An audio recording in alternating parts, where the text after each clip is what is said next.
ನಾವು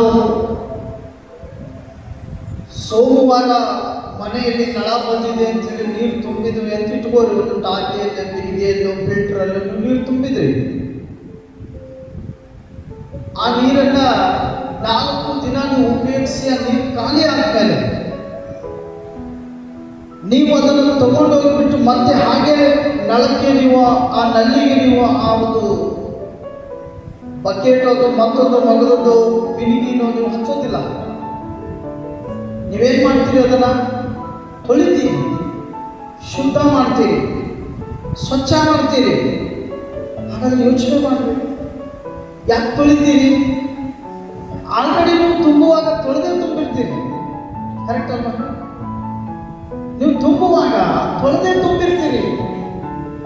ಆದರೂ ಮತ್ತು ನೀರು ಖಾಲಿ ಆದ್ಮೇಲೆ ಮತ್ತು ತೊಳಿತೀರಿ. ಕಾರಣ ನಮಗಷ್ಟಾದ್ರೂ ಜ್ಞಾನ ಇದೆ. ಬಹಳ ದಿನ ನೀರು ಅದರಲ್ಲಿ ನಿಂತು ಅಲ್ಪ ಸ್ವಲ್ಪ ಗಲೀಜಾಗಿರ್ತದೆ, ನೀರು ನಿಂತು ಹೊಲಸತ್ತಿರ್ತದೆ ಸೈಡು ಅಂತೇಳಿ ನೀವು ತೊಳೆದು ಬಿಟ್ಟು ನೀರು ತುಂಬ್ತೀರಿ. ಹಾಗೆ ಪ್ರತಿ ಭಾನುವಾರದ ಆರಾಧನೆಗಳು ಏನಕ್ಕಾಗಿದ್ದಾವೆ, ಪ್ರಾರ್ಥನೆಗಳು ಏನಕ್ಕಾಗಿದ್ದಾವೆ ಅಂತಂದ್ರೆ ನಮ್ಮನ್ನು ನಾವು ಫಿಲ್ಟರ್ ಮಾಡ್ಕೋಬೇಕಾಗಿದೆ, ನಮ್ಮನ್ನು ನಾವು ಶುದ್ಧೀಕರಣ ಮಾಡ್ಕೋಬೇಕಾಗಿದೆ. ಪ್ರತಿ ತಿಂಗಳಿನ ಮೊದಲನೇ ವಾರಕ್ಕೆ ನಾವು ಕರ್ತನ ಪೂಜನೆ ಯಾಕೆ ತಗೋತೀವಿ? ನಮ್ಮನ್ನು ನಾವು ಅರ್ಥ ಮಾಡ್ಕೊಳ್ಳಿಕ್ಕೆ, ನಾವು ನಿಜವಾಗಿ ದೇವರ ಮಾರ್ಗದಲ್ಲಿ ಇದೇ ಅನ್ನೋದಕ್ಕೆ ನಾವು ಕೈ ಹಾಕುವಾಗ ಅದಕ್ಕೆ ಸಾಕ್ಷಿಗಳಾಗ್ತೇವೆ.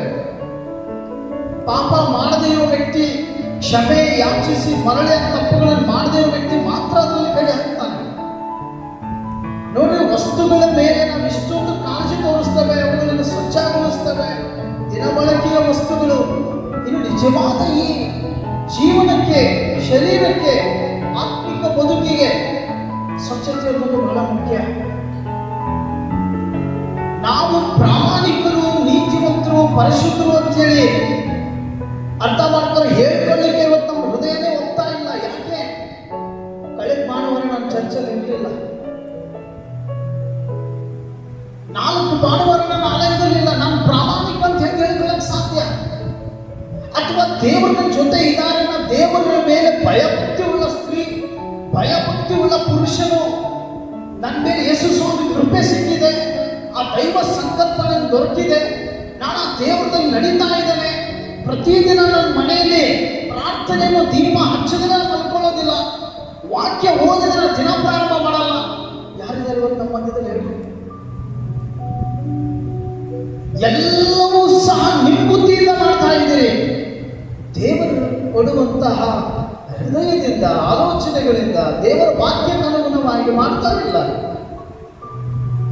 ಇವತ್ತು ನಾವು ಎಂಥ ಒಂದು ಕಠಿಣ ಪರಿಸ್ಥಿತಿಗಳಲ್ಲಿ ಹಾದು ಹೋಗ್ತಾ ಇದ್ದೀರಿ ಅಂತಂದ್ರೆ ನಿಮ್ಮನ್ನು ನೀವು ತಿರುಗಿ ನೋಡ್ಕೊಳ್ಳಿಕ್ಕೂ ಆಗ್ತಾ ಇಲ್ಲ. ನಾನು ಎಷ್ಟು ತಪ್ಪುಗಳನ್ನ ಮಾಡ್ತಾ ಇದ್ದೇನೆ ಅನ್ನೋದು. ಸತ್ಯವೇದವನ್ನು ತೆರೀತೀರಿ, ವಾಕ್ಯ ಓದುತ್ತೀರಿ, ಆದರೆ ಅದರಲ್ಲಿ ಏನು ಬರೆದಿದೆಯೋ ಅದರಂತೆ ನಿಮ್ಮ ಜೀವನವನ್ನು ಕಟ್ಟಿಕೊಳ್ಳಿಕ್ಕೆ ನೀವು ಮನಸ್ಸು ಮಾಡೋದಿಲ್ಲ. ಯಾಕೆ? ನೀವು ವಾಕ್ಯದಂತೆ ನಿಮ್ಮ ಬದುಕನ್ನು ಕಟ್ಕೋಬೇಕಂದ್ರೆ ಮೊದಲು ಈ ಲೋಕದಲ್ಲಿ ಇರುವಂತವುಗಳನ್ನು ವಿರೋಧಿಸಬೇಕಾಗ್ತದೆ, ಮೊದಲು ನಿಮ್ಮ ಪಾಪವನ್ನು ವಿರೋಧಿಸಬೇಕಾಗ್ತದೆ, ಮೊದಲು ನೀವು ಮಾಡೋ ತಪ್ಪುಗಳನ್ನು ನಿಮ್ಮ ಹೃದಯದಲ್ಲಿ ತೆಗೆದೋಗಿಬೇಕಾಗ್ತದೆ. ಯಾಕೆ ಅಂತಂದ್ರೆ ಅವಾಗ ಮಾತ್ರ ದೇವರ ವಾಕ್ಯದಂತೆ ನೀವು ಜೀವಿಸಲಿಕ್ಕೆ ಸಾಧ್ಯ ಆಗ್ತದೆ. ಯಾಕಂದ್ರೆ ಎಲ್ಲಿ ಪಾಪವಿದೆ ಅಲ್ಲಿ ಪರಿಶುದ್ಧ ಜೀವಿತ ಇರಲಿಕ್ಕೆ ಸಾಧ್ಯ ಇಲ್ಲ, ಎಲ್ಲಿ ಕತ್ತಲಿದೆ ಅಲ್ಲಿ ಬೆಳಕಿರಲಿಕ್ಕೆ ಸಾಧ್ಯ ಇಲ್ಲ. ಹಾಗಾದ್ರೆ ಇವತ್ತು ಆಲಯಕ್ಕೆ ಬಂದಾಗ ನೀವು ಬೆಳಕು, ಮನೆಗೆ ಹೋದಾಗ ಕತ್ತಲು, ಇದೆಂತ ಜೀವನ, ಇದೆಂತ ಬದುಕು? ನಮ್ಮನ್ನು ನಾವು ಶುದ್ಧ ಮಾಡಿಕೊಳ್ಳಿಕ್ಕೆ, ನಮ್ಮನ್ನು ನಾವು ಒಳ್ಳೆಯವರಾಗಿ ಬದುಕಲಿಕ್ಕೆ, ನಮ್ಮ ಜೀವಿತವನ್ನು ನಾವು ಕೊನೆಯವರೆಗೂ ಕಟ್ಕೊಳ್ಳಿಕ್ಕೆ ಬಂದಿದ್ದೇವೆ. ಯೇಸು ಸ್ವಾಮಿ ಪಾಪ ಮಾಡ್ರಿ ಅಂತ ಹೇಳಿಲ್ಲ. ಯೇಸು ಸ್ವಾಮಿ ಮನೆಗೆ ಹೋದ್ಮೇಲೆ ನೀವು ಕೆಟ್ಟ ಕೆಟ್ಟ ಮಾತುಗಳನ್ನು ಆಡಿ ನನ್ನ ವಾಕ್ಯಕ್ಕೆ ವಿರುದ್ಧವಾಗಿ ನಿಲ್ರಿ ಅಂತ ಹೇಳಿಲ್ಲ. ಯೇಸು ಸ್ವಾಮಿ ನನ್ನ ಸಂಬಂಧಿಕವನ್ನು ಹೋದೆ ಮಾಡಿ ಕೆಡಿಸಿ ಅದನ್ನ ಆಜ್ಞೆಯನ್ನು ಮುರಿದು ನನ್ನ ದಾರಿಯನ್ನು ದಾಟಿ ಹೋಗಿ ಪಾಪ ಮಾಡಿ ನಂತರ ಶಾಪಗ್ರಸ್ತರಾಗಿ ನನ್ನ ಆಲಯಕ್ಕೆ ಬರ್ರಿ ಅಂತ ಹೇಳಿಲ್ಲ. ಯಾವ ವ್ಯಕ್ತಿ ಹಣದ ಹಿಂದೆ ಇದ್ದಾನೆ ಆ ವ್ಯಕ್ತಿ ದೇವರ ಹಿಂದೆ ಬರಲ್ಲ. पैसा कभी भी मनुष्य को खुदा के साथ नहीं चलने को देता है. ಯಾವತ್ತೂ ಕೂಡ ಹಣ ದೇವರೊಂದಿಗೆ ನಡೆಯಲಿಕ್ಕೆ ಬಿಡೋದಿಲ್ಲ. ಪಾಪ ಪಾಪವು ಕೊಡುವ ಸಂಬಳ ಮರಣ. ಇವತ್ತು ಸತ್ಯವೇದ ಓದವನು ಸತ್ತರೂ ಬದುಕ್ತಾ ಇದ್ದಾನೆ, ಆದ್ರೆ ಅದೇ ಸತ್ಯವೇದ ಓದಿ ಪಾಪ ಮಾಡುವನು ನಿಜವಾಗಿಯೂ ಸಾಯ್ತಾ ಇದ್ದಾನೆ. ಅಂಥವರನ್ನ ಬದುಕಿಸಲಿಕ್ಕೆ ಆಗೋದಿಲ್ಲ. ನೀವು ಮನುಷ್ಯರು, ದೇವರಲ್ಲ. ನೆನಪಿಟ್ಕೋಬೇಕು. ಈ ಜೀವನ ಒಂದು ಸುಂದರವಾದಂತಹ ಗೋಡೆ ಮೇಲೆ ಕಟ್ಕೋರೆ. ಪರಿಶುದ್ಧವಾದ ವಾತಾವರಣ ನೀವೇ ಉತ್ಪನ್ನ ಮಾಡಿಕೊಡ್ರಿ, ಸೃಷ್ಟಿ ಮಾಡಿಕೊಡ್ರಿ. ಒಂದು ಶುದ್ಧವಾದ ನೀರಿನಲ್ಲಿ ಸ್ವಲ್ಪ ಮಣ್ಣು ಹಾಕಿದ್ರೆ ಇಡೀ ಆ ನೀರನ್ನೇ ಕೊಲಪು ಮಾಡ್ತದೆ. ಹಾಗೆ ಇಡೀ ಪರಿಶುದ್ಧವಾದ ಬದುಕಿಗೆ ಒಂದು ಸಣ್ಣ ಪಾಪ ಅನ್ನುವಂತ ಒಂದು ಕಪ್ಪು ಚುಕ್ಕೆ ಇಡೀ ದಿನ ಜೀವನವನ್ನೇ ತಗೊಂಡು ಮಾಡ್ತದೆ. ಈ ಬದುಕು ಬೇಡ ಅನ್ನೋದಕ್ಕೆ ಇಲ್ಲಿ ಬರಬೇಕು. ಪಾಪದಲ್ಲಿ ಇರುವುದಾದ್ರೆ ಇಲ್ಲಿ ಬರೋ ಅವಶ್ಯಕತೆ ಇಲ್ಲ. ಪಾಪ ಇಡೀ ಜಗತ್ತಿನಲ್ಲಿ ತುಂಬಿದೆ. ನೀವು ಎಲ್ಲಿ ಹೋದ್ರೂ ಪಾಪದ ಆತ್ಮನನ್ನು ಹಿಂಬಾಲಿಸ್ತದೆ. ಆದ್ರೆ ಇಲ್ಲಿ ಬರೋ ಪ್ರತಿಯೊಬ್ಬ ವ್ಯಕ್ತಿನೂ ತಾನು ಮಾಡುವ ಪಾಪಗಳ ಕುರಿತು ದೇವರ ಮುಂದೆ ಪಶ್ಚಾತ್ತಾಪ ಪಟ್ಟು ಪರಿಶುದ್ಧನಾಗಿ ಒಳ್ಳೆ ವ್ಯಕ್ತಿಯಾಗಿ ಲೋಕದಲ್ಲಿ ಸಾಕ್ಷಿಯಾಗಿ ಬದುಕಲಿಕ್ಕೆ ಇಲ್ಲಿಗೆ ಬರ್ತಾರೆ. ಆಮೇಲೆ ಬರಲಿಲ್ಲ. ಎಂಥ ಮಹಾತ್ಮರು ಸತ್ಯವೇದದಲ್ಲಿ ಕೊನೆಯವರೆಗೂ ತಮ್ಮ ಪರಿಶುದ್ಧ ಜೀವಿತವನ್ನು ನಡೆಸುವಾಗ ಒಂದು ಸಣ್ಣ ತಪ್ಪು ಮಾಡ್ತಾರೆ. ಒಂದು ಸಣ್ಣ ತಪ್ಪು ಇಡೀ ಅವರ ಜೀವಿತಾವಧಿಯಲ್ಲೇ ಒಂದು ಸಣ್ಣ ತಪ್ಪು ಮಾಡಿದರೆ ದೇವರು ಅದನ್ನು ಎಷ್ಟು ಎಣಿಕೆಗೆ ತಗೊಂಡ. ಎಂಥ ನ್ಯಾಯ ತೀರ್ಪು ಮಾಡ್ದ, ಎಂಥ ದಾವೀದ ಎಂಥ ನ್ಯಾಯ ತೀರ್ಪು ಮಾಡ್ದ, ಎಂಥ ಮೋಶೆ ಎಂಥ ನ್ಯಾಯ ತೀರ್ಪು ಆಯ್ತು. ಇವರು ಯಾರು ಕೊನೆಯವರೆಗೂ ಗುರಿ ಮುಟ್ಟಲಿಕ್ಕೆ ಆಗಲಿಲ್ಲ. ಒಂದು ಸಣ್ಣ ತಪ್ಪು ಇಂಥ ಬೆಲೆ ತರಬೇಕಾಗ್ತದಂದ್ರೆ ಇನ್ನು ಬದುಕಿನ ಉದ್ದಗಲಕ್ಕೂ ಪ್ರತಿ ದಿನವೂ ಪ್ರತಿ ಗಳಿಗೆ ಪ್ರತಿ ನಿಮಿಷ ಎಷ್ಟು ಪಾಪಗಳು ನಮ್ಮ ಶರೀರದಲ್ಲಿ ತಾಂಡವಾಗ್ತಾ ಇದ್ದಾವೆ. ವಾಕ್ಯಕ್ಕೆ ಎಲ್ಲೋ ಒಂದು ಕಡೆ ಜಾಗ ಕೊಟ್ಟಿದ್ರಿ, ಪಾಪಕ್ಕೆ ಇಡೀ ಶರೀರದಲ್ಲೇ ಜಾಗ ಕೊಟ್ಬಿಟ್ಟಿದ್ದೀರಿ. ದೇವರಿಗೆ ಸಾಧ್ಯ? ಇಡೀ ಮನೆಯೆಲ್ಲ ಗುಡಿಸದೆ ಹೋದ್ರು, ಇಡೀ ಮನೆಯೆಲ್ಲ ಒರೆಸದೆ ಹೋದ್ರು ಮೊದಲು ದೇವರ ಗುಡಿಯನ್ನ ಒರೆಸ್ತಾರೆ. ದೇವರ ಮೊದಲು ಜಾಗವನ್ನು ಸ್ವಚ್ಛ ಇಡ್ತಾರೆ. ಅಷ್ಟಾದ್ರೂ ಬುದ್ಧಿ ಇಲ್ವಲ್ಲ. ದೇಹವೆಂಬ ದೇಹವು ಕಿತ್ತು ಹಾಕಲ್ಪಟ್ಟರು ನನಗೊಂದು ಮನೆ ಇದೆ ಅನ್ನೋ ಸಂತೋಷದಿಂದ ನಾನು ಬದುಕಿದೆ ಅಂತ ಪೌಲ ಹೇಳ್ತಾನೆ. ನಿನಗೆ ಯಾವ ಗ್ಯಾರಂಟಿ ಇದೆ? ನೀನು ಸಕ್ಕರೆ ನಿನ್ ಸ್ವರ್ಗ ಅಂತೇಳಿ ಯಾವ ಗ್ಯಾರಂಟಿ? ನಶೆ ಕೊಡೋದು ಸ್ವರ್ಗಕ್ಕೆ ಹೋಗಲ್ಲ. ಪ್ರತಿ ಸಂಪತ್ತಿನ ಹೋದೆ ಸ್ವರ್ಗಕ್ಕೆ ಹೋಗಲ್ಲ. ಚಾಡಿ ಹೇಳೋದು ಸ್ವರ್ಗಕ್ಕೆ ಹೋಗಲ್ಲ. ಯಾವ ಸಭೆಯಲ್ಲಿ ನೀನು ಆತ್ಮಿಕವಾಗಿ ಬೆಳೆದೆ ಆ ಸಭೆ ಬಗ್ಗೆ ಮಾತಾಡಿದವರು ಸ್ವರ್ಗಕ್ಕೆ ಹೋಗಲ್ಲ. ಯಾವ ಸೇವಕರನ್ನ ದೇವರು ರಾತ್ರಿಯಲ್ಲಿ ಮಲಗದವರು ಎಪ್ಪಸೆ ಕಿತ್ತೂರಿ ಕಳಿಸಿದ್ದು ಇಷ್ಟೆಲ್ಲ ಕೊಟ್ಟು ಅಂತ ಅಭಿಷಿಕ್ತ ಸೇವಕರ ಬಗ್ಗೆ ಮಾತಾಡಿದ್ರೆ ಸ್ವರ್ಗಕ್ಕೆ ಹೋಗಲ್ಲ. ಸ್ವರ್ಗ ಸುಮ್ಮನೆ ಏಕ ಬೇಕಂತ ಬದುಕೋಗಿಲ್ಲ. ಅದು ಎಂಥ ಮಹಾತ್ಮರು ಬೈಬಲಲ್ಲಿ ಓದ್ಕೊಂಡ್ರೆ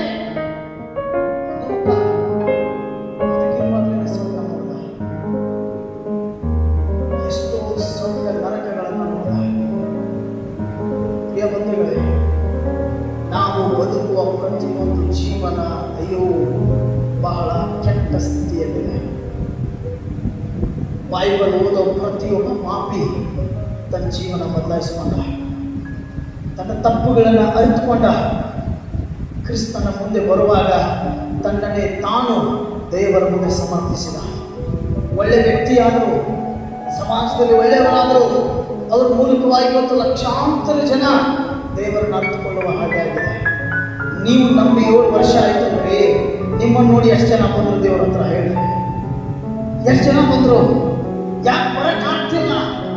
ಯಾಕೆ ಅಂತಂದ್ರೆ ನೀವೇ ಪರಿಶುದ್ಧರಿಲ್ಲ. ಇನ್ನು ಪಾಪಿಗಳಿಗೆ ಪರಿಶುದ್ಧ ದಾರಿ ತೋರಿಸ್ತೀನಿ. ನಿಮ್ಮಲ್ಲಿ ದೇವರ ವಾಕ್ಯ ಇಲ್ಲ. ಇನ್ನು ಪಾಪಿಗಳ ಹೃದಯದಲ್ಲಿ ಎಂಥ ವಾಕ್ಯ ಬಿತ್ತೀರಿ? ನೀವು ಕಟ್ಕೊಂಡಿಲ್ಲ ಮನೆ, ಇನ್ನೊಬ್ಬರ ಮನೆ ಹೇಗೆ ಕಟ್ಟಕ್ಕೆ ಸಾಧ್ಯ ಇದೆ? ಇದೆಂತ ಬದುಕು? ಇಡೀ ಜೀವನದ ಉದ್ದಗಲಕ್ಕೂ ಬರೇ ತುಂಡತನ, ಕುಡಿಕತನ, ದುಷ್ಟತನ, ಇನ್ನೊಬ್ಬರ ನಿಂದೆ, ಹಾಗೂ ಇದು ಲೋಕದ ಕಾರ್ಯಗಳಲ್ಲಿ ನಿಮ್ಮ ಇಡೀ ಬದುಕು ಹೋಯಿತು. ಶಿಲುಬೆ ಮೇಲೆ ಮರಣ ಹೊಂದಿದ ಯೇಸು ಸ್ವಾಮಿನ ಒಂದು ದಿನವೂ ನೀವು ಅರ್ಥ ಮಾಡ್ಕೊಂಡಿಲ್ಲ. ನಿಮ್ಮ ಕಳೆದ ಪ್ರತಿಯೊಂದು ಗಳಿಗೆ ನಾವು ಆ ದೇವರ ಹತ್ರ ಒಂದು ರೆಕಾರ್ಡ್ ಇದೆ. ಮೋಶೆ ಒಂದು ಪ್ರಾರ್ಥನೆ ಮಾಡ್ತಾನೆ, ಸಿನಾಯಿ ಬೆಟ್ಟವನ್ನು ಹತ್ತಿ. ಏನನ್ನು ಪ್ರೇರಣೆ ಮಾಡ್ತಾನೆ ಅಂತಂದ್ರೆ, ಆ ಇಸ್ರಾಯೇಲರನ್ನ ನೀನು ಕ್ಷಮಿಸದೆ ಹೋದ್ರೆ, ಅವ್ರ ಪಾಪಗಳನ್ನು ಕ್ಷಮಿಸದೆ ಹೋದ್ರೆ ನನ್ನ ಹೆಸರು ಜೀವಮಾನದ ಪಟ್ಟಿಯಿಂದ ತೆಗೆದಾಕ್ಬಿಡು ಅಂತಾನೆ. ಅದೇ ಇಸ್ರಾಯೇಲರು ಮೋಶೆಗೆ ಬಹಳ ನಿಂದೆ ಮಾಡಿ ಮಾತಾಡಿದ್ರು, ಬಹಳ ಚುಚ್ಚಿ ಮಾತಾಡಿದ್ರು. ಹಲೋ, ಇಲ್ಲೇ ಇದ್ದೀರಾ? ಎಷ್ಟು ಜನ ಇಲ್ಲೇ ಇದ್ದೀರಿ? ಒಂದು ಆಮೇಲೆ ಹೇಳೋಣ ಸ್ವಲ್ಪ ಜೋರಾಗಿ. ಜೇನು ಮೋಶೆಗೂ ಬೋಲಾತ ಗಲತ್ ಮಾತು, ಕೆಟ್ಟ ಮಾತುಗಳಿಂದ ಮೋಶೆಗೆ ಮಾತಾಡಿದ್ರು. ಅದೇ ಮೋಶೆ ಅದೇ ಇಸ್ರಾಯೇಲರಿಗೋಸ್ಕರ ಬೆಟ್ಟ ಹತ್ತಿದ್ದಾನೆ ದೇವರ ಬಳಿಗೆ ಅವರ ಪಾಪ ಕ್ಷಮಾಪಣೆಗಾಗಿ. ಬಟ್ ದೇವರ ಹತ್ರ ಅವನು ಏನಕ್ಕೆ ಪ್ರೇಯರ್ ಮಾಡ್ದ? ಇದು ಸಾಮಾನ್ಯಕರವಾದ ಪ್ರಾರ್ಥನೆ ಅಲ್ಲ. ಯಾರಾದ್ರೂ ಇವತ್ತು ಇಂಥ ಜನ ಇದ್ರೆ ಎದ್ದು ನಿಂತ್ಕೋರೆ, ಈ ವ್ಯಕ್ತಿಗೋಸ್ಕರ ನನ್ನ ಹೆಸರು ಜೀವಮಾನದ ಪಟ್ಟಿಯನ್ನು ತೆಗೆದಾಕ್ಬಿಡ್ತೇವೆ, ನಾವು ರೆಡಿ ಇದ್ದರೆ ನರಕಕ್ಕೆ ಹೋಗ್ಲಿಕ್ಕೆ. ಇದ್ದೀರಾ? ಇದ್ದೀರಾ? ಮೋಶೆ ಏನ್ ಮಾಡ್ದ? ಸ್ವಾಮಿ, ಅವರ ಪಾಪಗಳನ್ನು ನೀನು ಕ್ಷಮಿಸದೆ ಹೋದರೆ ನನ್ನ ಹೆಸರು ತೆಗೆದಾಕ್ಬಿಡು. ನಮ್ಮೆಲ್ಲರಿಗೋಸ್ಕರ ಮರಣ ಹೊಂದಿದ ಯೇಸು ಸ್ವಾಮಿ, ಹಲ್ಲೆಲೂಯಾ. ಏನಕ್ಕೋಸ್ಕರ? ನೀನು ಗುಟ್ಕಾ ಸ್ಟಾರ್ ತಿನ್ನೋದಾಗಿದ್ರೆ ಅವನು ಯಾಕೆ ಶಿಲುಬೆ ಮೇಲೆ ಸಾಯ್ಬೇಕಾಗಿತ್ತು? ಯಾಕೆ ಸಾಯ್ಬೇಕಾಗಿತ್ತು? ನೀನ್ ನರಕಕ್ಕೆ ಹೋಗೋದಿದ್ರೆ ಬಹಳ ಬೇಗ ಹೋಗ್ತಿದ್ದೆ. ನಿನ್ನನ್ನ ತಡೆದಿದ್ದೆ ಯೇಸು ಸ್ವಾಮಿ ರಕ್ತ. ಆಮೇಲೆ ಆತನ ಒಂದು ಹನಿ ರಕ್ತ ಈ ಧರೆಗೆ ಬೆಳೆದೇ ಹೋಗಿದ್ರೆ ಈ ಪಾಪ ತುಂಬಿದ ಈ ಲೋಕ ಯಾವತ್ತೋ ಜಲ ಪ್ರಳಯದಿಂದ ನಾಶವಾಗಿ ಹೋಗ್ತಿತ್ತು. ಒಬ್ಬ ವ್ಯಕ್ತಿಯು ಈ ಭೂಮಿ ಮೇಲೆ ಉಳಿತಿರಲಿಲ್ಲ. ಪುಣ್ಯಾತ್ಮ ಒಬ್ಬ ನೋಹ, ಒಂದೇ ಒಂದು ಕುಡಿ, ಒಂದೇ ಒಂದು ಕುಟುಂಬ, ಒಂದೇ ಒಂದು ಜೀವ ದೇವರನ್ನ ನೆನೆಸ್ತಾ ಬದುಕ್ತಾ ಇತ್ತು. ಭೂಲೋಕದಲ್ಲಿ ಎಲ್ಲರೂ ಪಾಪ ಮಾಡಿ ದೇವರ ಮಹಿಮೆ ಕಳ್ಕೊಂಡಿದ್ರು. ಯಾರಲ್ಲಿಯೂ ದೇವರ ಹೃದಯ ನೋಡ್ಲಿಕ್ಕೆ ಆಗಲೇ ಇಲ್ಲ. ಗಾಡ್ಸ್ ಕ್ರಿಯೇಷನ್ ಮಿನಿಸ್ಟ್ರಿ ಸಭೆ ಕೇಳ್ತಾ ಇದ್ದಾರೆ, ನಿನ್ನ ಸೇವೆ ಏನಾಗಿದೆ ದೇವರ ಮುಂದೆ? ನೀನು ಯಾವ ಕರೆ ಉಳ್ಳವನಾಗಿ ಕರ್ತನ ಮುಂದೆ ಬರ್ತಾ ಇದೆ? ಪಾಪ ಮಾಡುವುದು ಒಂದು ಕರೆ ಅಲ್ಲ, ಶರಣ ಕುಡಿಯೋದು ಒಂದು ಕರೆ ಅಲ್ಲ, ಚಾಡಿ ಹೇಳುವುದು ದೇವರ ಕರೆ ಅಲ್ಲ. ದೇವರ ಕರೆ ಉಳ್ಳವನು ಎಂದೂ ಇಂಥ ತಪ್ಪು ಕೆಲಸ ಮಾಡುವುದಿಲ್ಲ. ನಾನು ಕರೆ ಉಳ್ಳವನಾಗಿ ಕಿತ್ತೂರಿಗೆ ಬಂದಿದ್ದೇನೆ. ಆಮೇಲೆ ನನ್ನದೇ ಆದಂತ ದಾರಿ ಇದೆ, ಸಿದ್ಧಾಂತ ಇದೆ, ದೈವ ಕೃಪೆ ಇದೆ. ಮನುಷ್ಯರನ್ನು ನೋಡಿ ನಾನು ಸೇವೆ ಮಾಡಲಿಕ್ಕೆ ಬಂದವನಲ್ಲ. ಇವತ್ತು ನಮ್ಮ ಜೀವಿತವನ್ನು ನಾವು ಪರೀಕ್ಷಿಸ್ತಾ ಇಲ್ಲ ಪ್ರಿಯ ಬಂಧುಗಳೇ. ಏಕ ದಿನ ಪರಮೇಶ್ವರ ಆಯೋಗ ನಮಗೋಸ್ಕರ ಅಲ್ಲದೆ ಹೋದರು.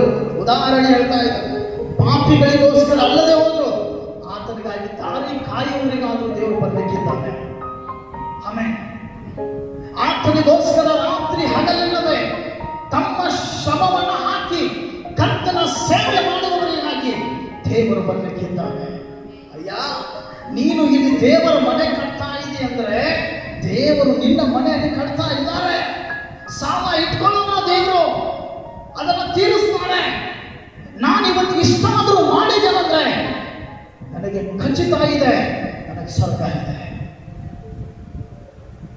ನಾನು ನನ್ನ ಕುಟುಂಬಕ್ಕಾಗಿ ಬದುಕ್ತಾ ಇಲ್ಲ, ನನ್ನ ಪರಿವಾರಕ್ಕಾಗಿ ಬದುಕ್ತಾ ಇಲ್ಲ. इस कलिसिया में जितना लोग हैं, इस सारे लोगों के लिए यही सेवा परमेश्वर मांग के दिया है. आमीन.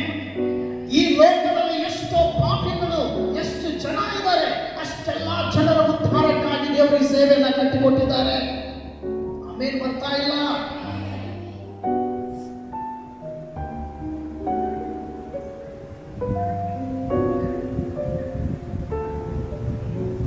ನನ್ನ ತಂದೆಯು ನೀನೇ, ನನ್ನ ತಾಯಿಯು ನೀನೇ, ನನ್ನ ತಂದೆ ತಾಯಿ ನೀನೇ ಏಸಯ್ಯ.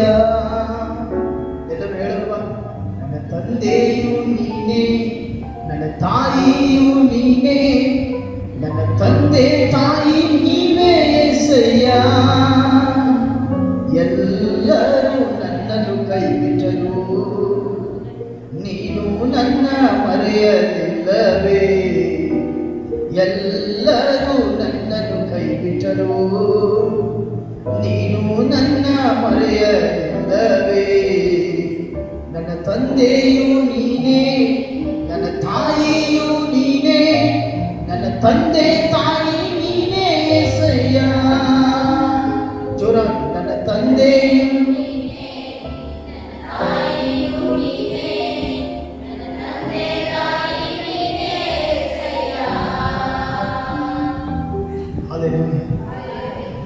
ಏಸಪ್ಪಯ್ಯ ಮೇರಾ ಬಾಪ್, ನನ್ನ ತಂದೆ, ನನ್ನನ್ನು ಪ್ರೀತಿಸಿದ ದೇವರು, ಪಾಪಿಯಾದ ನನ್ನನ್ನು ಕರೆದ ದೇವರು, ಏನೂ ಇಲ್ಲದ ನನಗೆ ಎಲ್ಲವನ್ನು ಕೊಟ್ಟ ದೇವರು. ಯಹಿ परमेश्वर की आराधना तुम और हमें करना हो. ಆಮೆನ್. ಅದೇ ದೇವರ ಆರಾಧನೆಯನ್ನು ನಾವು ನೀವು ಮಾಡ್ತಾ ಇದ್ದೇವೆ. ದೇವರನ್ನು ಮರೆತು ಬದುಕುವುದನ್ನು ಎಂದೂ ಜೀವಿಸಬೇಡ. ಆತ ನಿನಗೆ ಯಾವ ಮೇಲೆಗೂ ಕಡಿಮೆ ಮಾಡಿಲ್ಲ. ಆತ ನೀನು ಪಾಪಿಯಾಗಿದ್ದಾಗಲೂ ನಿನ್ನನ್ನು ಪ್ರೀತಿಸಿದ ದೇವರು. ನೀನು ಪಾಪ ಮಾಡಿ ಮರಣದಲ್ಲಿದ್ದಾಗಲೂ ನಿನ್ನನ್ನು ಎಬ್ಬಿಸಿದ ದೇವರು. ಆದ್ರೆ ಒಂದು ನೆನಪಿಟ್ಕೋ, ದಾವೀದನನ್ನ ದೇವರು ಕ್ಷಮಿಸಲಿಲ್ಲ, ಮೋಶೆಯನ್ನ ದೇವರು ಕ್ಷಮಿಸಲಿಲ್ಲ. ನಿನ್ನ ಪದೇ ಪದೇ ಮಾಡೋ ಪಾಪಗಳಿಗೆ ದೇವರ ಕಡೆಯಿಂದ ಕ್ಷಮೆ ಬರ್ತದಂತೆ ನೆನೆಸಬೇಡ. ಸತ್ಯವೇದ ಹೇಳ್ತದೆ, ನನ್ನ ಕುರಿಗಳು ನನ್ನ ಸ್ವರ ಕೇಳಿ ನನ್ನ ಬಳಿಗೆ ಬರ್ತವೆ. ಆಮೆನ್. ಜೋರಾಗಿ ಆಮೆನ್. ಯಾವ ಕುರಿಗಳು ಯಾರ ಸ್ವರ ಕೇಳಿ ಯಾರ ಹತ್ರ ಬರ್ತವೆ? ಹಲೋ,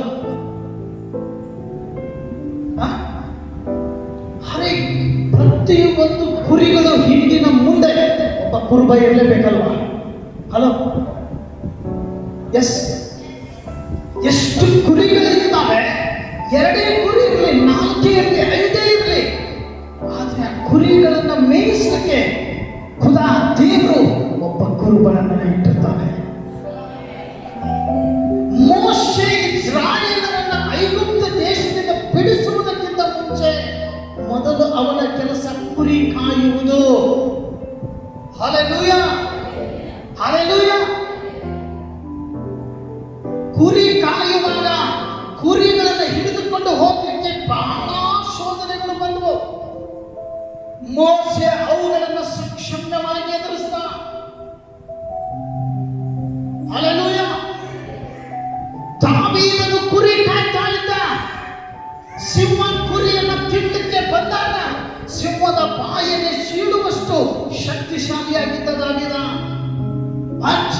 ಅವನ ಮನೆಯಲ್ಲೇ, ಅವನ ಅಣ್ಣ ತಮ್ಮಂದಿರಲ್ಲೇ, ತಂದೆ ತಾಯಿಯರಲ್ಲೇ ತಿರಸ್ಕರಿಸಲ್ಪಟ್ಟವನು ದಾವೀದ.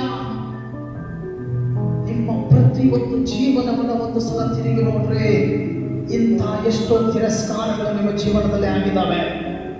ನೀವು ಒಬ್ಬಟ್ಟಿಗರಿದ್ರಿ, ಯಾವುದೋ ರೋಗ ಉಟ್ಕೊಂಡಿತ್ತು, ಸಾಯಿಸಲಿಕ್ಕೆ ಬಂದಿತ್ತು, ಯಾವುದೋ ಮಾಟ ಮಂತ್ರಗಳು ಪ್ರತಿದಿನ ನಿಮ್ಮ ಜೀವಿತವನ್ನು ನರಕಕ್ಕೆ ತಳ್ಳುತ್ತಾ ಇದ್ವು. ಆ ಸಮಯದಲ್ಲಿ ಒಬ್ಬ ಕುರುಬ ನಿಮಗಾಗಿ ಬಂದನು. ಜೋರಾಗಿ, ಒಬ್ಬ ಕುರುಬ ನಿಮಗಾಗಿ ಬಂದನು. ಒಂದು ಸುವಾರ್ತೆ ನಿಮಗಾಗಿ ಬಂತು, ಒಂದು ರಕ್ಷಣೆ ನಿಮಗಾಗಿ ಬಂತು, ಒಂದು ಬೆಳಕು ನಿಮಗಾಗಿ ಬಂತು. ಯಾತಕ್ಕಾಗಿ ಗೊತ್ತಾ? ನೀನು ಸಾಯಬಾರ್ದು, ನೀನು ಬದುಕಬೇಕು ದೇವರ ಮಹಿಮೆಗೋಸ್ಕರ. Amen, amen. मरने के लिए इधर आने की जरूरत नहीं है. ಸಾಯುವುದಕ್ಕಾಗಿ ಇಲ್ಲಿ ಬರುವ ಅವಶ್ಯಕತೆ ಇಲ್ಲ. ಪಾಪವು ಕೊಡುವ ಸಂಬಳ, ಹೇಳಿ ಜೋರ, ಪಾಪವು ಕೊಡುವ ಸಂಬಳ मरण. परमेश्वर के वचन में ದೇವರ ವಾಕ್ಯದಲ್ಲಿ ಈ ತರ ಎಲ್ಲಾದರೂ ಬರೆದಿದೆಯಾ? ಪ್ಲೀಸ್ ಬೈಬಲ್ ಓದ್ತೀರಾ? ಓದೋರು ಕೈ ಮೇಲೆ ಮಾಡಿ. ಬೈಬಲ್ ಓದೋರು. ಎಸ್, ದೇವರ ಬೈಬಲ್ ವಾಕ್ಯದಲ್ಲಿ ಸತ್ಯವೇದದಲ್ಲಿ ಈ ತರ ಬರೆದಿದೆಯಾ? ನನ್ನ ಸಂಪತ್ತಿನವನ್ನ ಹೋಲೆ ಮಾಡಿ ನಿನ್ನ ಮನೆ ಕಟ್ಕೋ ಅಂತ ಹೇಳಿ. Please tell me.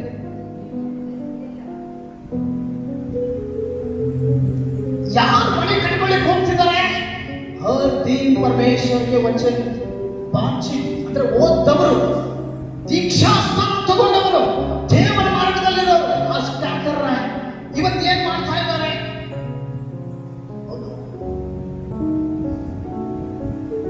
वचन क्या बोला? ವಾಕ್ಯ ಏನು ಹೇಳಿತು? ಯೆಹೋವನು ಮನೆ ಕಟ್ಟದಿದ್ದರೆ ಕಟ್ಟುವುದು,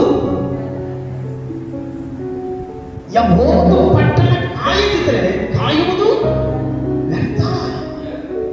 ಅರೆ, ನೀನು ನನ್ನ ಮನೆ ಕಟ್ಟು, ನಾನು ನಿನ್ನ ಮನೆ ಕಟ್ಟುವೆನು. Hallelujah, hallelujah. ಈಗ ಯೋನ ಮಾಡಿದ ತಪ್ಪನ್ನ ಎಷ್ಟೋ ಜನ ಸಭೆ ವಿಶ್ವಾಸಿಗಳು ಮಾಡ್ತಾ ಇದ್ದಾರೆ. ಪರಮೇಶ್ವರ ಏನ್ ಮಾಡ್ತಾರೆ ನೋಡೋದು ದೇವರು.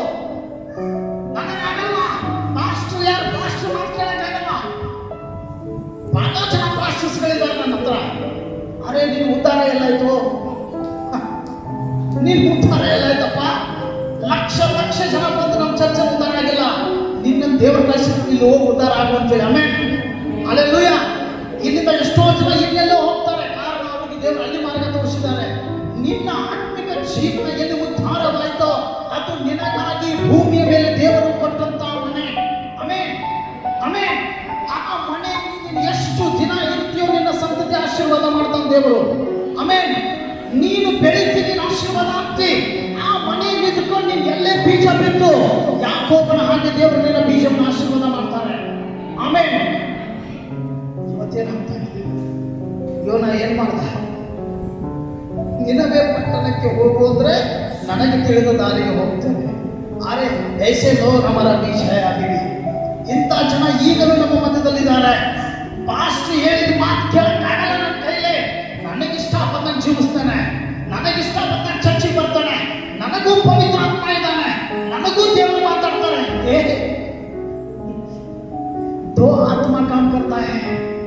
ಎರಡು ಆತ್ಮಗಳು ಕೆಲಸ ಮಾಡ್ತವೆ. ಒಂದು ದುರಾತ್ಮ, ಇನ್ನೊಂದು ಪವಿತ್ರ ಆತ್ಮ. ಇಸ್ಕರಿಯೋತನ ಒಳಗಡೆ ಯೇಸು ಸ್ವಾಮಿ ರೊಟ್ಟಿ ಮುರಿಯುವ ರಾತ್ರಿಯಲ್ಲಿ ಅವನ ಒಳಗೆ ಸೇರ್ಕೊಂಡಂತೆ ವಾಕ್ಯ ಹೇಳ್ತದೆ. ಹಲ್ಲೆಲೂಯಾ. ಸೈತಾನನು ಇಸ್ಕರಿಯೋತನ ಒಳಗಡೆ ಸೇರಿದ. ಹಾಗಾದ್ರೆ ಓ ಆತ್ಮ ಹೈ. ಹಲ್ಲೆಲೂಯಾ. ದುಷ್ಟ ಆತ್ಮನು ಮಾತಾಡ್ತಾನೆ ಮತ್ತು ಪವಿತ್ರ ಆತ್ಮನು ಮಾತಾಡ್ತಾನೆ. ಹಾಗಾದ್ರೆ ನೀನು ಗಲತ್ ಡಿಸಿಷನ್ ತಗೊಂಡಿದ್ದೀಯ ಅಂದ್ರೆ ಅದು ದೇವರ ಆತ್ಮನ ಮಾತಲ್ಲ. ಪ್ಲೀಸ್,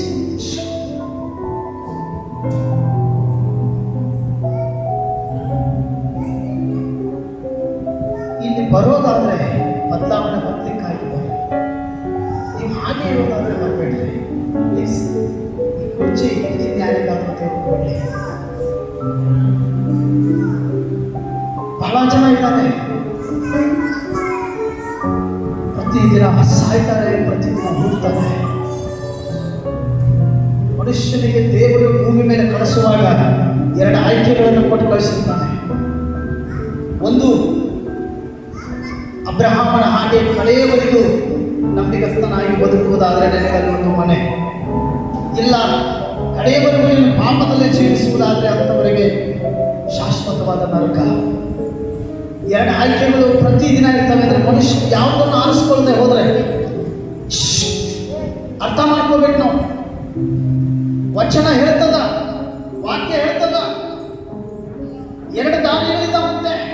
ಮತ್ತಾಯ ಸುವಾರ್ತೆಯಲ್ಲಿ ಹೇಳ್ತದೆ, ಒಂದು ಅಗಲವಾದ ದಾರಿ. ಹೇಳ್ರಿ ಎಲ್ಲರೂ, ಅಗಲವಾದ ದಾರಿ. ಹೇಳೋದಲ್ಲ, ಅಗಲವಾದ ದಾರಿ. ನೀವು ಯಾರಾದ್ರೂ ಆ ದಾರಿಯಲ್ಲಿ ಇರ್ಬೋದು, ನಗಕ್ಕೆ ಹೋಗ್ಬೇಡಿ. ನನಗೆ ಗೊತ್ತಿಲ್ಲ, ನೀವು ಇರ್ಬೋದು, ನಿಮಗೂ ಗೊತ್ತಿಲ್ಲ ನೀವು ಇದಿರೋ ಇಲ್ಲೋ ಅಂತೀರ.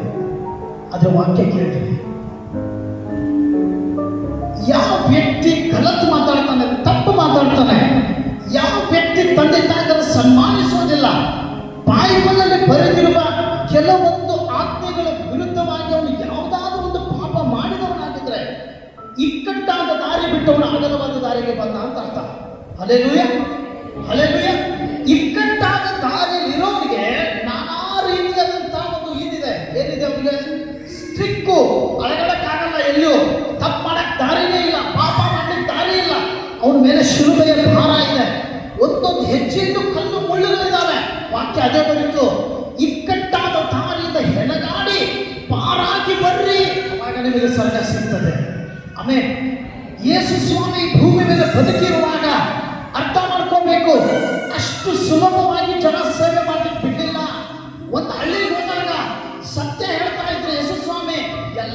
ಕೈಯಲ್ಲಿ ಕಲ್ ತಗೊಂಡ್ಬಿಟ್ರು ಹೊಡಿಲಿಕ್ಕೆ. ಅರೆ ಅದ್ರ ಅರ್ಥ ಏನು? ಇಕ್ಕಟ್ಟಾದ ದಾರಿ ಪಾರಾಗಿ ಬರ್ಬೇಕು ನಾವು. ಕೆಲವೊಬ್ರು ಏನ್ ಮಾಡ್ತಿದ್ದಾರೆ ಗೊತ್ತಾ? ಶೋಧನೆಗಳು ಬಂದ್ವಾ ಈ ದಾರಿ ಬಿಟ್ಟು ಕಡೆ ಸಿಕ್ಬಿಡ್ತಾರೆ. ಅಂದ್ರೆ ಸಬ್ಬತ್ ದಿನ ತಪ್ಪಿಸೋದು, ಇಷ್ಟ ಬಂದಾಗ ಪ್ರೇಯರ್ ಮಾಡೋದು, ಇಷ್ಟ ಬಂದಾಗ ಬೈಬಲ್ ಓದೋದು, ಇಷ್ಟ ಬಂದಾಗ ಚರ್ಚಿಗೆ ಬರೋದು, ಇಷ್ಟ ಬಂದಾಗ ದೇವರ ಹತ್ರ ಹೋಗೋದು. ಇಂಥ ವ್ಯಕ್ತಿ ಅಗಲವಾದ ದಾರಿಯಿಂದಲೂ ಸ್ವಾತಂತ್ರ್ಯ, ಇನ್ನು ಹೆಂಗ್ ಬೇಕಾದ್ರೆ ಬದುಕಬಹುದು. ಆದ್ರೆ ಅವನ್ನೇ ತಿಳ್ಕೊಂಡು ಮಾಡ್ತಿರ್ತಾನೆ ಗೊತ್ತಾ? ಯೇಸು ಸ್ವಾಮಿಯ ಕೃಪೆ ನನ್ನ ಮೇಲಿದೆ. ಯಾರ ಮೇಲೆ ಸ್ವಾಮಿ ಕೃಪೆ ಇದೆ ಗೊತ್ತಾ ನಿಮ್ಗೆ? ತಪ್ಪು ಮಾಡೋ ವ್ಯಕ್ತಿ ಮೇಲೆ ಸ್ವಾಮಿ ಕೃಪೆ ಬರ್ಲಿಕ್ಕೆ ಸಾಧ್ಯ ಇಲ್ಲ. ಯೋಸೇಫನ ಮೇಲೆ ದೇವರ ಕೃಪೆ ಇತ್ತು. ಯಾಕೆ? ಅವನನ್ನ ಅಣ್ಣ ತಮ್ಮಂದ್ರೆ ತಿರಸ್ಕಾರ ಮಾಡಿದ್ರು, ತಂದೆಗೆ ಸುಳ್ಳು ಹೇಳಿದ್ರು, ಯಾವುದೋ ಒಂದು ಕುರಿ ಮರಿಯ ರಕ್ತವನ್ನು ಅವನ ಬಟ್ಟೆಗೆ ಹಚ್ಚಿ ಸಿಂಹ ಬಂದು ನನ್ನ ತಮ್ಮನನ್ನ ತಿಂದು ಹೋಯಿತು ಅಂತ ತಂದೆಗೆ ಸುಳ್ಳು ಹೇಳಿದ್ರು. ಅದೇ ಯೋಸೇಫನನ್ನ ಬೇರೆ ದೇಶಕ್ಕೆ ಹಣಕ್ಕಾಗಿ ಮಾರಿದ್ರು. ಯೋಸೇಫ ಅಣ್ಣ ತಮ್ಮಂದ್ರೆ ಮಾಡಿದಕ್ಕೆ ಬೇಜಾರು ಮಾಡ್ಕೊಳ್ಳಿಲ್ಲ.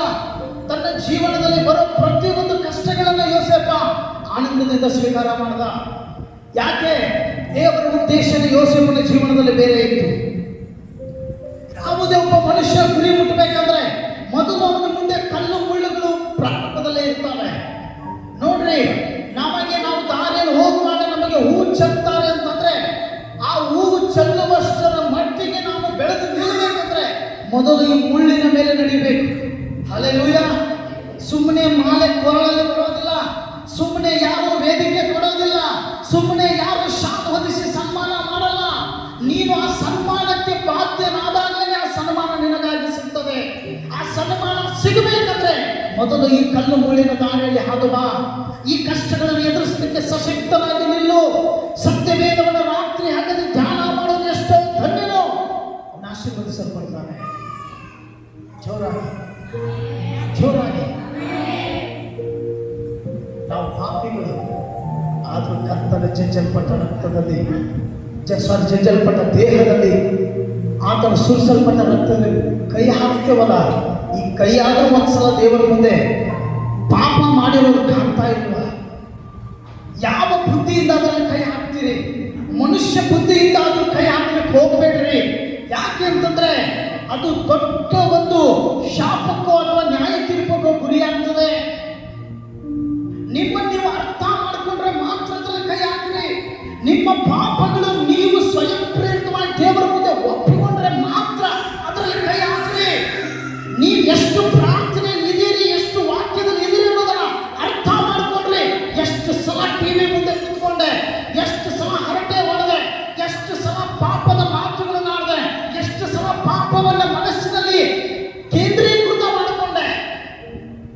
ನಿಮ್ಮನ್ನು ನೀವು ಅರ್ಥನೇ ಮಾಡ್ಕೊತಾ ಇಲ್ಲ. ಯೇಸು ಸ್ವಾಮಿ ಕರೆದ ತಕ್ಷಣ ಮರಕದಲ್ಲಿ 21 ದಿನ ಮೊಣಕಾಲು ಊಟ ದಾನೇನ ಒಂದು ಪ್ರೇಯರ್ಗೆ ಒಂದು ಉತ್ತರ ಸಿಗಲಿಕ್ಕೆ 21 ದಿನ. ನೀವು ಎಷ್ಟು ಸಮಯ ಮೊಣಕಾಲು ಊಡ್ತೀರಿ? ದಿನ ಅಲ್ಲ, ಎಷ್ಟು ನಿಮಿಷ ಮೊಣಕಾಲು ಊಡ್ತೀರಿ ಹೇಳಿ? 2 ನಿಮಿಷ.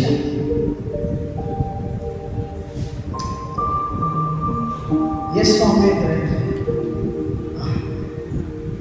ಹಾಸ್ಪಿಟಲಲ್ಲಿ ಹೋಗ್ಬಿಟ್ಟು ಸಾವು ಬದುಕಿನಲ್ಲಿ ಹೋರಾಡೋರಿಗೆ ಹೋಗ್ಬಿಟ್ಟು ನೀನು ಬದುಕ್ತೀಯನಪ್ಪ ಅಂತ ಕೇಳಿದ್ರೆ ಅವನೇನಂತಾರೆ?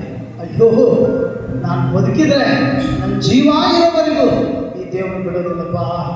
ಅದು ಯಾವ ದೇವ್ರು ಹೇಳಿ ನನಗೆ ಸಾಕು, ನಾ ಎಲ್ಲ ಮಾಡ್ತೇನೆ ಅಂತಾರೆ. ಸಾಯ್ತೇನಪ್ಪ ಅಂದ್ರೆ ನನ್ನ ಹೂ ಅಂತಾರ, ಹಲೋ ಅಂತಾರ. ಬದುಕಿದ್ರೆ ಸಾಕಪ್ಪ ಅಂತಾರೆ. ನಿಮ್ಮನ್ನ ದೇವರು ಬದುಕಿಸಿ ವಾರವೆಲ್ಲ ಕಾಪಾಡಿ ಇಲ್ಲಿ ಕರ್ಕೊಂಡು ಬಂದಿದ್ದಾನಲ್ಲ, ಆ ದೇವರಿಗೆ ನಾವು ಅದೆಷ್ಟು ಕೃತಜ್ಞತೆ ಹೃದಯ ಉಳ್ಳವರಾಗಿದ್ದೇವೆ ಹೇಳಿ.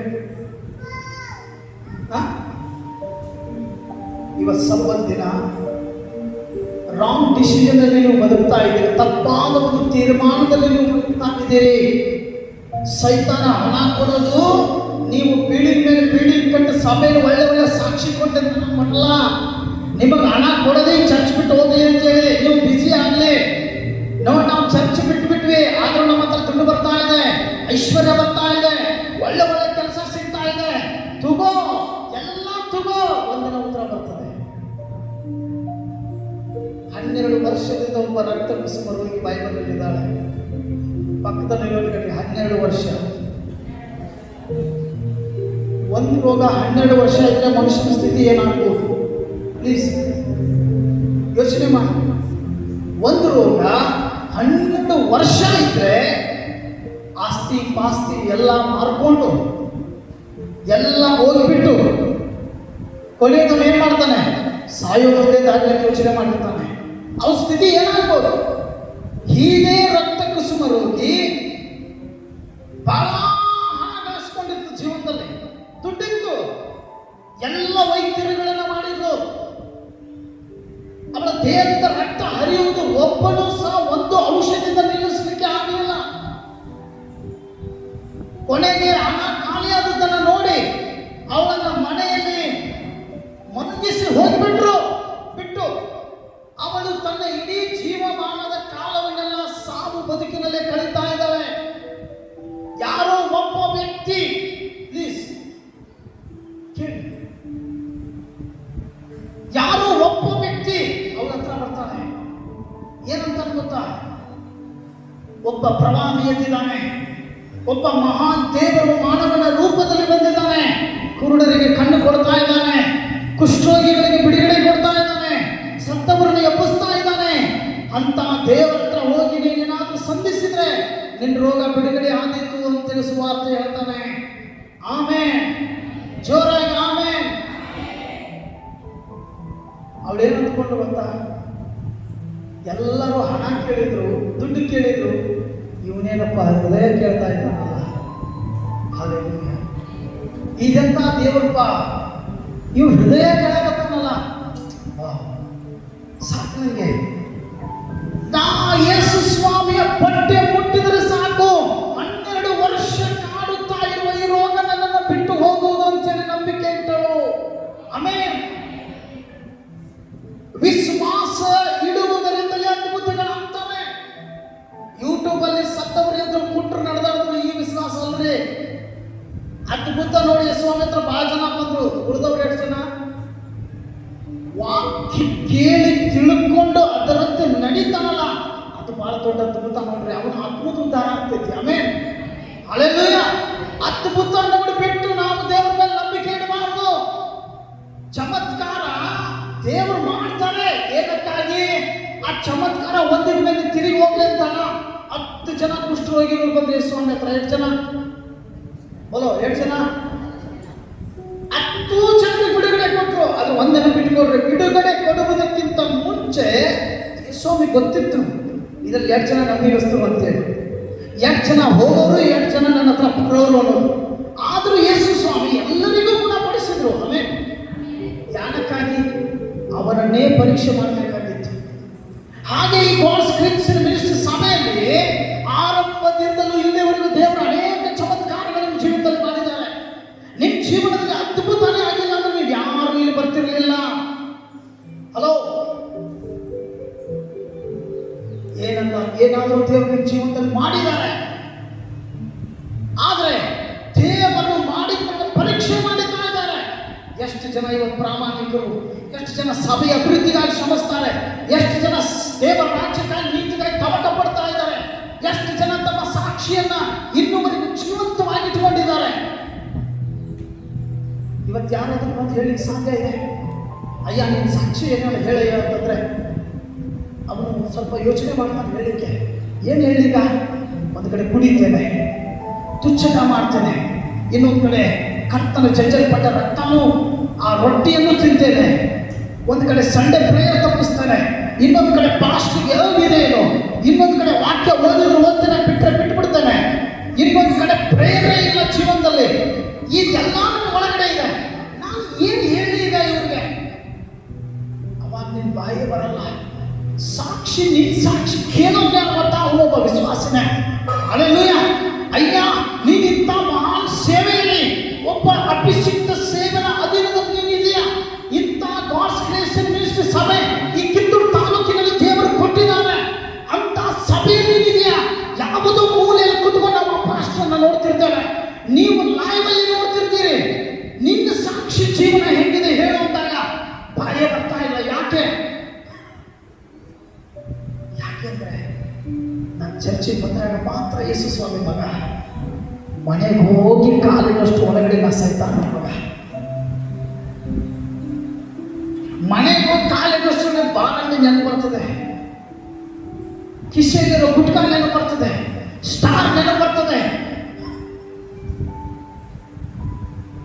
ದೇವರ ಭಯ ಇಲ್ಲ. ಒಂದಿನ 5 ರೂಪಾಯಿ ಗುಟ್ಕ 5 ಲಕ್ಷ ಹಾಕೊಂಡು ಮಾಡ್ತಿದ್ದೆ. ಏನು ಮಾಡ್ತೀವಿ? 5 ರೂಪಾಯಿ ಗುಟ್ಕ 5 ಲಕ್ಷ ರೂಪಾಯಿ ನಿಮ್ಮ ಕೈಯಿಂದ ಹೋಗೋದು ಮಾಡ್ತಿದ್ದ. ಬೇಕಾಗಿ ಜೀವನ, ಬೇಕಾಗಿ ಕುಡಿಕತನ. ಅರೆ ಪೈಸಾ ಚಾಹಿಯೇ ಕಾ ತುಮಾರೆ ಕೋ? ನಿಮಗೆ ದುಡ್ಡು ಬೇಕಾ, ಹಣ ಬೇಕಾ, ಏನೋ ಮಾಡ್ಬೇಕ್ರಿ. ಸೈತಾನ್ ಹತ್ರ ಹೋದ್ರೆ ಇಡೀ ಜಗತ್ತೇ ಕೊಟ್ಬಿಡ್ತಾನೆ. ಯೇಸುವಿನ ಒಂದು ಬೆಟ್ಟದ ಮೇಲೆ ತಗೊಂಡೋದ ಸೈತಾನ. ಏನಂತ ಗೊತ್ತಾ? ಒಂದು ಸಲ ಹಲೋ ಹಲೋ ಹಲೋ ಒಂದು ಸಲ ನಮ್ಮ ಕಾಲಿಗೆ ಬೀಳ್ಸ, ಒಂದು ಸಲ ನಮ್ಮ ಕಾಲಿಗೆ ಬೀಳು, ಇಡೀ ಐಶ್ವರ್ಯವನ್ನೇ ನಿನಗೆ ಕೊಟ್ಬಿಡ್ತಾರೆ. ಸ್ವಾಮಿ ಒಂದು ಸಮಯ ಊದು ಬಿದ್ದು ಬಿಡ್ತಾನೆ, ಕೊಡು. ಎಷ್ಟು ಜನ ಇಲ್ಲ ಇವತ್ತು ಚರ್ಚೆ? ಹಣಕ್ಕಾಗಿ ಈ ಲೋಕದ ಯಾತ್ರೆಯಲ್ಲಿ ದೇವರ ವಾಕ್ಯವನ್ನು ಮುರಿದು, ದೇವರನ್ನ ಬಿಟ್ಟು ಈ ಹಣದ ಹಿಂದೆ ಹೋಗಿ ನಶೆಯಲ್ಲಿ ಬಿದ್ದು ಪಾಪದ ಹಣವನ್ನು ಗಳಿಸೋರು ಎಷ್ಟು ಜನ ಇಲ್ಲ. ಪ್ಲೀಸ್, ಯೇಸು ಸ್ವಾಮಿ ಏನಂದ್ರು? ತಂದೆಯಾದ ದೇವರೊಬ್ಬನೇ ಹೊರತು ಇನ್ನಾರನ್ನು ನಾವು ಆರಾಧಿಸುವುದಿಲ್ಲ. ಹೊರಟು ಹೋಗೋ, इतना पैसा लेकर तुम्हारा पास आके रखा दिया, तर पैसा देखकर छोड़ के जाता है तो लेके जाता है तो ದುಡ್ಡು ತಗೊಂಡು ಬಂದು ನಿನ್ನ ಮುಂದೆ ಇಷ್ಟಿಟ್ಬಿಟ್ರೆ ನೋಡ್ಬಿಟ್ಟು ಹಂಗೆ ಹೋಗ್ತೀಯ, ತಗೊಂಡು ಹೋಗ್ತೀಯೋ. ದುಡ್ಡು ನೋಡುವಾಗ ನಿನ್ನ ತಲೆಯಲ್ಲಿ ಯೋಚನೆ ಬರ್ತದೆ, ಆ ಸಂಘದಲ್ಲಿ 1 ಲಕ್ಷ ಸಾಲ ಇದೆ, ಈ ಸಂಘದಲ್ಲಿ 1 ಲಕ್ಷ ಸಾಲ ಇದೆ, ಇಷ್ಟೆಲ್ಲ ತಗೊಂಡು ಬಿಟ್ರೆ ನಾವು ಎಲ್ಲದರಿಂದ ಹೊರಗೆ ಬರ್ಬೋದು. ಅವನು ಕೊಡುವಂತ ಒಂದು ಕಂಡೀಷನ್ ಮಾಡಿರ್ತಾನೆ ಸೈತಾನ. ಎಲ್ಲ ತಗೋ, ಯೇಸು ಸ್ವಾಮಿನ ಬಿಡಬೇಕು. ಎಲ್ಲ ತಗೋ. ಆ ಗಾಡ್ಸ್ ಕ್ರಿಯೇಷನ್ ಮಿನಿಸ್ಟ್ರಿ ಚರ್ಚಿಗೆ ಮಾತ್ರ ಕಾಲಿಡಬೇಡ, ಬೇಡ. ಇದೆಲ್ಲ ತಗೋ.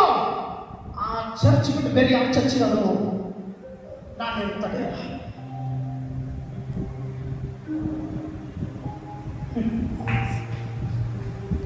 ಈ ಚರ್ಚ್ ಕಟ್ಟುವಾಗ ಫೌಂಡೇಶನ್ ಲೆವೆಲ್ ಇದ್ದಾಗ ಒಂದೊಂದು ಕಲ್ಲು ಇರಬೇಕಾದ್ರೆ ದೇವರು ಹೇಳ್ತಿದ್ದೆ, ಅಯ್ಯ ನಿನ್ನ ಆಲಯ ಆದಮೇಲೆ ಎಷ್ಟು ಜನ ಇಲ್ಲಿ ಜಾಗ ತಗೊಂಡಿದ್ದಾರೆ, ಅವರೆಲ್ಲರ ಮನೆಗಳಲ್ಲಿ ನಿಂತ್ಕೊಂಡು ಕಟ್ಸೋವೆ ಅಂತ.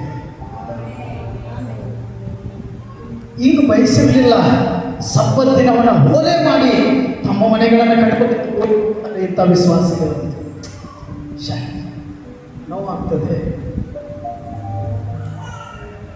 5,000 ಜನರ ಹೊಟ್ಟೆಯನ್ನು ತುಂಬಿಸಿದೆ ಸ್ವಾಮಿ. ಯಪ್ಪ, ನೀನು ಮನೆ ಕಟ್ಟದ ನೀನು ಮೋಸ ಮಾಡ್ತಾನೇನಪ್ಪ. ಪೇತ್ರನಿಗೆ ರಾತ್ರಿ ಎಲ್ಲ ಬಲೆ ಎಸೆದ್ರೆ 1 ಮೀನು ಸಿಗಲಿಲ್ಲ. ಅರೆ 1 ಮೀನು ಸಿಗಲಿಲ್ಲ, 1 ಮೀನು ಸಮುದ್ರ. ಅದು ಅಟ್ಲೀಸ್ಟ್ 1 ಮೀನಾದ್ರೂ ಸಿಗ್ಬೇಕಲ್ಲ.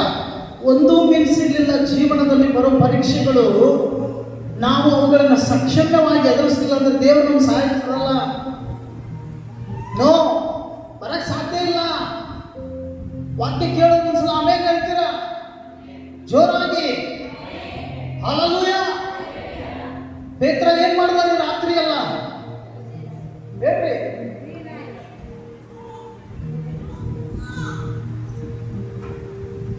ಬಲೆ ಎಸೆದ. ಅವನ ಕಸುಬು ಮೀನು ಹಿಡಿಯೋದು. ನಿಮಗೆಲ್ಲರಿಗೂ ಕಸುಬಿದೆ, ನೀವು ದುಡಿತೀರಿ. ಒಬ್ರು ಗೌಂಡಿ ಕೆಲಸ, ಒಬ್ರು ಹೊಲಮನೆ ಕೆಲಸ, ಒಬ್ರು ಕೂಲಿ ಕೆಲಸ, ಎಲ್ಲರಿಗೂ ಕಸುಬಿದೆ. ನೀವು ದುಡಿದು ನಿಮಗೆ ಹಣ ಸಿಗಲಿಲ್ಲ ಅಂದ್ರೆ ಏನ್ ಮಾಡ್ತೀರಿ? ಪ್ಲೀಸ್, ನಾಳೆ ಸೋಮವಾರ ನಿಮ್ಗೆಲ್ಲರಿಗೂ ಹಣ ಬೇಕು, ನಿಜ ಅಲ್ವಾ? ಮಾತಾಡ್ರಿ. ನಿಮಗೆ ಹಣ ಸಿಗಲಿಲ್ಲ ಅಂದ್ರೆ ನಿಮ್ಮ ಮನೆಯಲ್ಲಿ ಚಿಕ್ಕ ಮಕ್ಕಳಿಂದ ಹಿಡಿದು ನೀವೆಲ್ಲರೂ ಉಪವಾಸ ಮಾಡ್ಕೋಬೇಕು.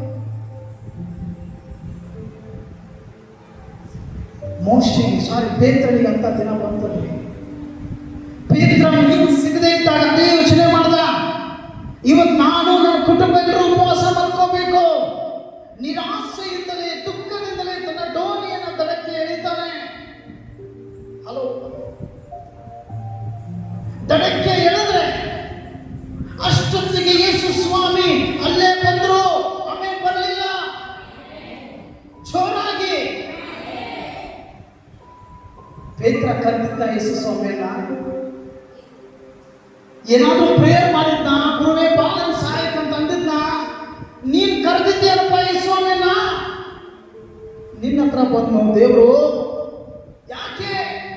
ನಿನ್ನನ್ನು ಪ್ರೀತಿಸಿದ್ದಕ್ಕೆ. ಆಮೇಲೆ ಪೇತ್ರನ ಹತ್ರ ಈ ಸ್ವಾಮಿ ಹೋದ ಯಾಕೆ? ಅವನಿಗೆ ಪ್ರೀತಿ ಇತ್ತು, ಅದಕ್ಕೆ. ಯೇಸು ಸ್ವಾಮಿ ಯಾರ ಜೀವನದಲ್ಲಿ ಹೋಗಿದಾರೋ ಜೀವಿತಗಳು ಬದಲಾಗಿದ್ದಾವೆ. ಜಕ್ಕಾಯನ ಮನೆಗೆ ಸ್ವಾಮಿ ಹೋದ, ಇಡೀ ಜಕ್ಕಾಯನ ಕುಟುಂಬವೇ ರಕ್ಷಣೆ ಆಯಿತು. ಎಲ್ಲ ಬಡವರನ್ನು ತಿರುಗಿ ಕೊಟ್ಟ. ಪೇತ್ರನ ಹತ್ರ ಯೇಸು ಸ್ವಾಮಿ ಬಂದ, ಅವನು ನಿರಾಸೆಯಿಂದ ಬಂದ ಡೋಣಿಯಲ್ಲಿ ಸ್ವಾಮಿ ಕುಂತ. ಯೇಸು ಅವನು ಮಾತಾಡ್ತಾರೆ, ಪೇತ್ರ, ರಾತ್ರಿ ಎಲ್ಲ ಬಲೆ ಎಸೆದು ನಾನು ಸೋಲ್ಬಿಟ್ಟಿದ್ದೇನೆ ಗುರುವೇ ಅಂದಾಗ ಅವನು ಹೇಳ್ತಾನೆ, ನಾನು ಹೇಳುವ ಸ್ಥಳಕ್ಕೆ ನಿನ್ನ ಡೋಣಿಯನ್ನು ನಡೆಸು. ಆಮೇಲೆ ಬರಲಿಲ್ಲ.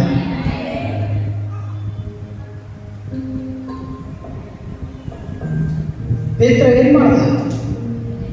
ದೇವರು ಹೇಳುವ ಸ್ಥಳಕ್ಕೆ ಡೋಣಿಯನ್ನು ನಡೆಸ್ತಾ. ಪ್ಲೀಸ್, ಡೋಣಿಯನ್ನು ನಡೆಸಿದ ಮೇಲೆ ಡೋಣಿ ಒಳಗಡೆ ಸ್ವಾಮಿ ಕೂತಿದ್ದಾರೆ. ಮತ್ತೆ ಸ್ವಾಮಿ ಹೇಳ್ತಾರೆ, ಈ ಜಾಗದಲ್ಲೇ ಬಲೆ ಎಸಿರಿ, ಕಿಸಿಕೋಬಿ, ಯಾರಿಗೂ ಮೀನುಗಳಲ್ಲಿ ಕೂತಿದ್ದು ಕಾಣ್ತಾ ಇಲ್ಲ. ಆದ್ರೆ ಡೋಣಿಯಲ್ಲಿ ಕೂತವ್ರು ಯಾರು? ತೇರಾ ಬಾಪ್ ಬೇಟ ಇದೆ. ಆಮೇಲೆ ನಿನ್ನ ತಂದೆ ಕೂತಿದ್ದಾರೆ. ಯಹೂದಿ ಕುಲದ ಸಿಂಹ ಕೂತಿದೆ. ಸಮುದ್ರವನ್ನೇ ಮಾಗಿಸಿದ ಯೆಹೋವ ದೇವರು ಕೂತಿದ್ದಾರೆ. ಆ ಸಮುದ್ರವನ್ನೇ ನೀರಿನಿಸಿದ ದೇವರು ಕೂತಿದ್ದಾರೆ. ಎಲ್ಲ ಸಮುದ್ರದ ಮೀನುಗಳು ದೇವರನ್ನ ಭೇಟಿಯಾಗಲಿಕ್ಕೆ ಬಂದು ಪೇತ್ರನ ಡೋಣಿ ಕೆಳಗಡೆ. ಆಮೇಲೆ ಬಲೆ ಎಸೆದು ಬಲೆ ಚೆಕ್ಕುವಾಗ ಬಲೆ ಹರಿದು ಹೋಗುವಷ್ಟು ಐಶ್ವರ್ಯ ದೊರಕಿತು. ಆಮೇಲೆ ಆಮೇಲೆ ಆ ಹಣ ಬೇಕು, ಸೈತಾನ ಕೊಡೋ ಹಣ ಬೇಕು. ಯಾವ ಐಶ್ವರ್ಯ ಬೇಕು ಹೇಳ್ರಿ, ತಗೊಂಡು ಹೋಗ್ರಿ. ಬೇಕಾದ್ರೆ ಚಾಯ ಪೈಸೆ ಬೇಕಾ, ದುಡ್ಡು ಬೇಕಾ, ಐಶ್ವರ್ಯ ಹೋಗ್ರಿ. ಲೋಕದಲ್ಲಿ ಕೊಡ್ತಾನೆ ಸೈತಾನ, ತಗೋರಿ, ಮಜಾ ಮಾಡ್ರಿ.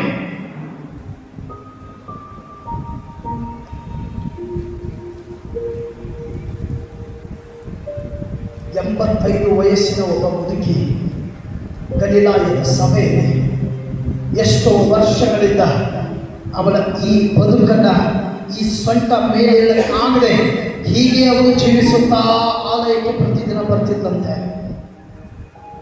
ಪ್ರತಿದಿನ ಬಂದಾಗಲೂ ಅವಳು ದೇವರಿಗೆ ಹೇಳ್ತಿದ್ದು, ನನ್ನ ಹಾಗೆ ಯಾರಿಗೂ ಈ ಸಂಕಟ ಬೇಡ ದೇವರೇ. ಅವಳು ಬಂದಾಗ ಒಂದು ದಿನ ಆ ಅಜ್ಜಿಯನ್ನೇ ಭೇಟಿ ಆಗಲಿಕ್ಕೆ ಯೇಸು ಸ್ವಾಮಿ ಆಲಯಕ್ಕೆ ಬಂದರು. ಆಮೇಲೆ ಬರಲಿಲ್ಲ.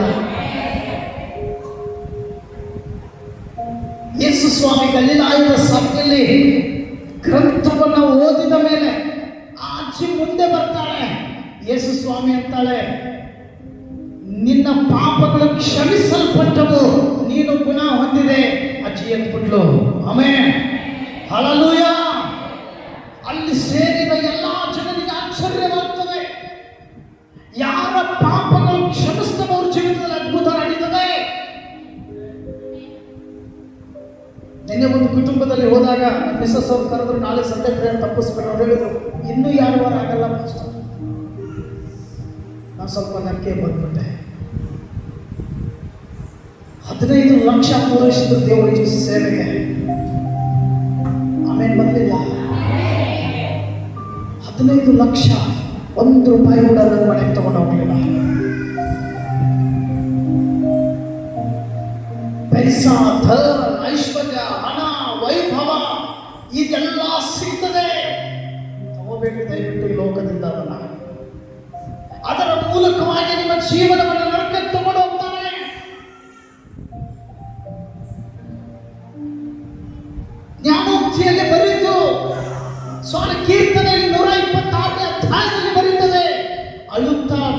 ಬೀಜವನ್ನು ಬಿತ್ತುವವನು ನಗುತ್ತಾ ಸಿಂಹಗಳನ್ನು ಹೊತ್ತುಕೊಂಡು ಹೋಗುವನು. ಆಮೇಲೆ ಬರಲಿಲ್ಲ. ಫಲ ಸ್ವರ್ಗದಿಂದ ಬರ್ತದೆ, ಈ ಲೋಕದಿಂದ ಬಯಸಬೇಡ್ರಿ. ಪಾಪವು ಕೊಡುವ ಸಂಬಳ ಮರಣ. ಕಟ್ಟಿ ಹಾಕ್ತಾನೆ ಸೈತಾನ. ಬೇಡ,